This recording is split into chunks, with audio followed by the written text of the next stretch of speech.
दोस्तों, भारत का गौरवशाली इतिहास अपने अंदर अनेक सारे रहस्यों को छिपाए हुआ है। हम खुशनसीब है जिन्होंने भारत जैसे महान देश में जन्म लिया है। इनके साथ ही हमें उन सूर्य योद्धा और राजाओं का भी शुक्रगुजार होना चाहिए जिन्होंने हिंदुस्तान को एक शक्तिशाली देश के रूप में विश्व के सामने रखा था। इस वीडियो में हम बात करेंगे भारत के गौरवशाली इतिहास के 5 सूर्य राजाओं की जिन्होंने इस देश को एक अलग ऊंचाई तक पहुँचाया था। पहले स्थान पर आते हैं चंद्रगुप्त मौर्य जिन्होंने भारत को अखंड और सोने की चिड़िया बनाया था। ये प्रसिद्ध अर्थशास्त्री आचार्य चाणक्य के शिष्य थे। आचार्य चाणक्य के साथ में मिलकर चंद्रगुप्त मौर्य ने मगध के प्रसिद्ध शासक धनानंद को हराकर छोटे छोटे प्रांतों में बटे भारत को एकजुट किया था। ये अखंड भारत पर शासन करने वाले पहले हिंदू राजा थे।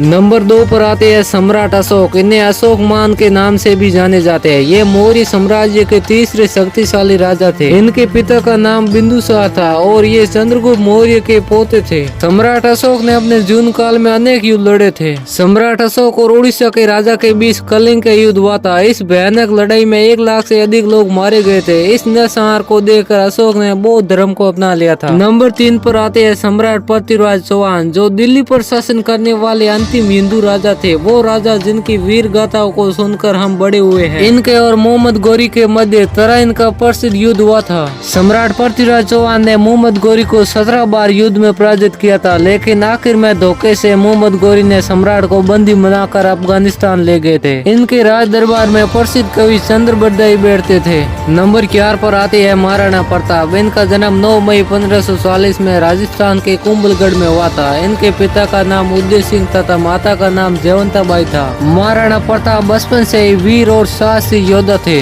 महाराणा प्रताप और अकबर के बीच हल्दी घाटी का प्रसिद्ध युद्ध हुआ था जिसमें 1 लाख मुगल सेना का मुकाबला 10,000 राजपूतों ने किया था। महाराणा प्रताप की सेना मुगलों की सेना पर काल बरस के टूट पड़े। इस युद्ध में अकबर की हार हुई। जब महाराणा प्रताप घायल हो गए तो चेतक घोड़े की सहायता से वो रणभूमि से भागे तथा 27 फुट के नाले को पार करके चेतक ने महाराणा प्रताप की जान बचाई। नंबर 5 पर आते हैं छत्रपति शिवाजी महाराज जिनके बहादुरी की कहानियां हम बचपन से ही सुनते आ रहे हैं। कई वर्षों तक मुगल साम्राज्य में योद्धा की तरह संघर्ष करने के बाद 1674 में रायगढ़ के किले में छत्रपति शिवाजी महाराज का राज्याभिषेक किया। छत्रपति शिवाजी महाराज हिंदुस्तान के एक महान राजा और रणनीतिकार थे। 1674 में उन्होंने मराठा साम्राज्य की नींव रखी थी, जिनके बाद वो लोगों के लिए छत्रपति शिवाजी महाराज बन गए थे। वो शिवाजी महाराज ही थे जिन्होंने हिंदू राजनीतिक प्रथा और दरबारी शिष्टाचारों को दोबारा जीवित किया था। शिवाजी महाराज ने मराठी और संस्कृत को अपनी राजकारी की भाषा रखी।